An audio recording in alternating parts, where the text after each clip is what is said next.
Day 1247 of the Ukrainian War Map, also known as the Russo-Ukrainian War. Juzzie here, and today is another update as I take a simplified and down-to-earth approach to some of the most important happenings on the ground in Ukraine. So starting off, we'll take a look at those Russian losses, as currently Russia sits on more than 1,046,000 military personnel losses, representing an additional 1,050 in the past day. Then as for hardware, 5 tanks, 10 APVs, 24 artillery, and 1 oil depot. So now to the map on that update. As Ukrainian one-way attack drones launched a blistering overnight strike deep inside Russia's southwest, including within Krasnodar Krai, igniting oil depots in Sochi and Adler, setting off massive blasts around the Sochi International Airport. Specifically, a Lukoil oil depot in Adler was hit, causing significant explosions and fires coming from multiple waves of Ukrainian UAVs, including the long-range AN-196 Lati drones, with, interestingly, reports circling that these were said to have penetrated Russian airspace via Georgia, a first in the war, if true, before slamming into fuel and transport infrastructure near the Black Sea. According to geolocation analysis, the likely flight path of the Ukrainian drones involved in the attack on the fuel depot in Adler shows that the drones entered Georgian airspace from the Black Sea, flew over Abkhazia, which actually happens to be a Russian-occupied region of Georgia from 2008, traversing this flight path, then crossing into Russian territory, proceeding towards Adler, where they successfully struck their targets. Footage and geolocation confirms at least 2 direct hits on oil facilities in Adler, and with a nearby railway bridge also reportedly hit as well. Russian air defenses responded, but one such surface-to-air missile failed dramatically mid-launch, caught on camera, dangerously returning back to Earth from where it came. Then as for information coming from the ground, residents across Sochi and Adler reported on the sounds of repeated blasts, and where Russian authorities stated that their air defense systems destroyed 21 drones over the Black Sea.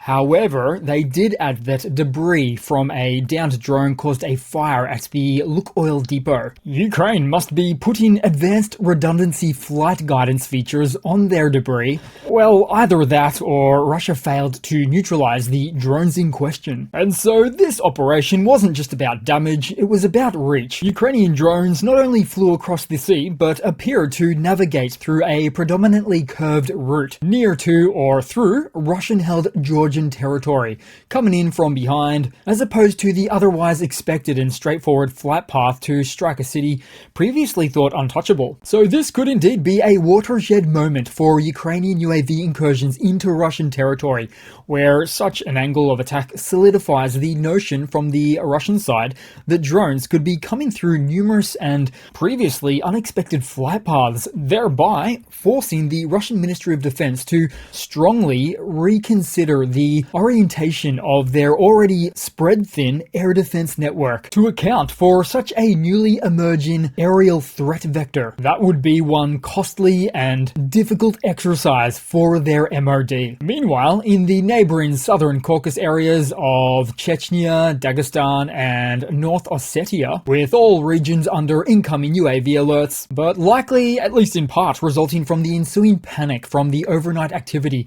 off the coast of the Black Sea. Next up on the map, headed to Russia's Far East, with no less than 2 incidents occurring. The first in Khabarovsk Krai, where a TEM-2 locomotive derailed, crashing through a buffer stop, which is a safety device placed at the end of a railway track to prevent trains from overrunning the line. The train, pulling 10 coal cars, overturned, damaging the locomotive, tracks, and surrounding infrastructure. No injuries were reported, though the incident highlights ongoing issues with Russia's railway safety and maintenance standards, with us seeing at least 1 or 2 train derailments in Russia per month now. Possibly actually quite a bit more. Truly astonishing stuff. Then as for the second incident in this region, neighboring to Khabarovsk, grim news coming out of Russia's Amur region, where an AN-24 passenger aircraft operated by Angara Airlines, containing 49 people on board, had lost contact with control during the early part of the landing phase,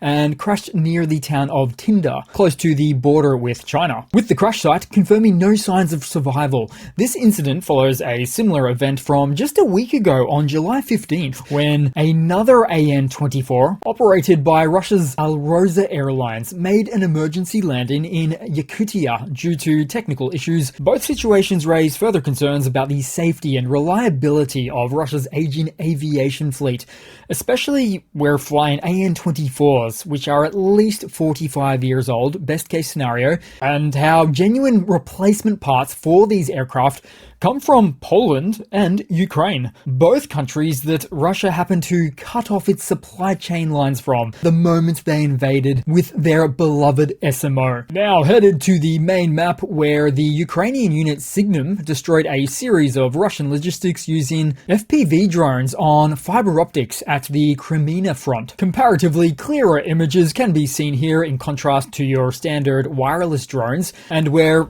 Z marks the spot on many of these targets. Then across on the map to nearby Ridkadub, where intense fighting is still ongoing and is a very complex sector when it comes to drawing the map front lines. As such, the line of contact here has now been clarified on the map, as you can see going back and forth there, as the Russian forces continue to engage in operations to reach the Karpivka River just to the west. Then next on the map to the Pokrovsk axis, where Russia consolidated further land in the somewhat grey zone garrison area of the region, located 16 kilometers or 10 miles east of the town of Pokrovsk itself. After that, and to the other main axis of attack in the southeast, in a change of pace with no changes to be found over the past 24 hours at this Tolstoy and Podubny front, which could remind you of the suspicious remark of, quote, "things are quiet, too quiet," because almost like clockwork, the following is likely to happen.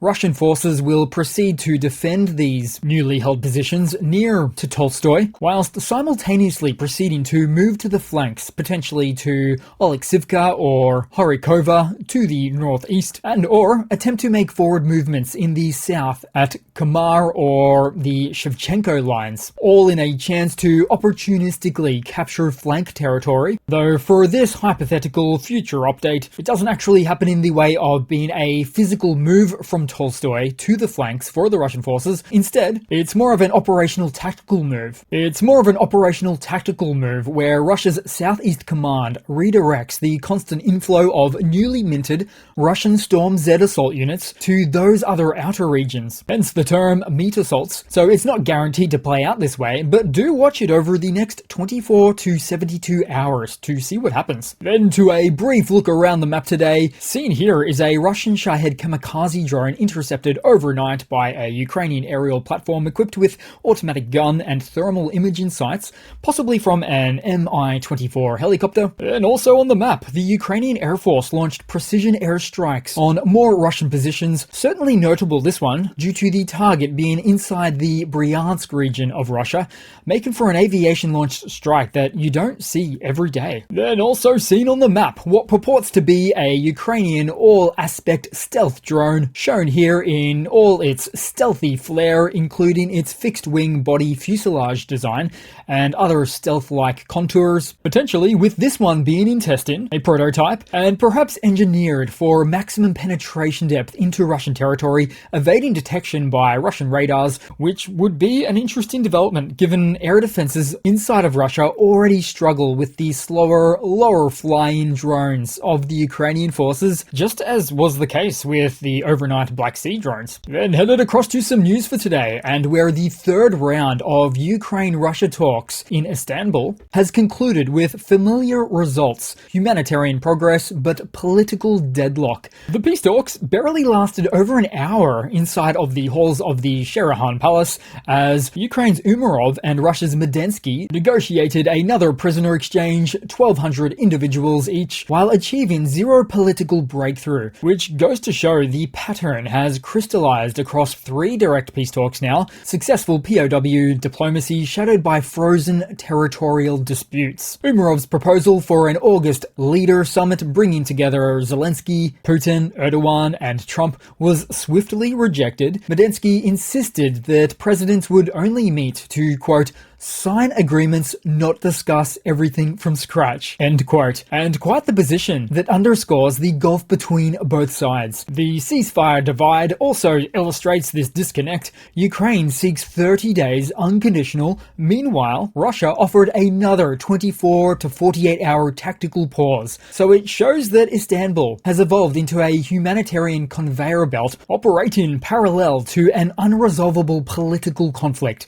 The mechanism proves successful enough to continue, yet insufficient to end a war, approaching thereabouts 1 million Russian casualties. And so to follow up that news with hardware updates, as the United States has approved $322 million in arms sales to bolster Ukraine's defensive capabilities, marking a shift from previous grant-based aid to purchase agreements. The package divides into $172 million for Hawk Phase 3 air defense sustainment and other aspects including Bradley infantry fighting vehicle refurbishment. Rather than introducing new systems, the focus now centers on maintaining Ukraine's existing Western supplied arsenals through spare parts, technical training and overhaul services. So this tactical evolution maintains Ukrainian defensive readiness while likely setting or establishing a precedent for future sales-based military cooperation between the two countries. Then to a quick lighter segment to round off the video today, and where I don't touch upon enough of these stories.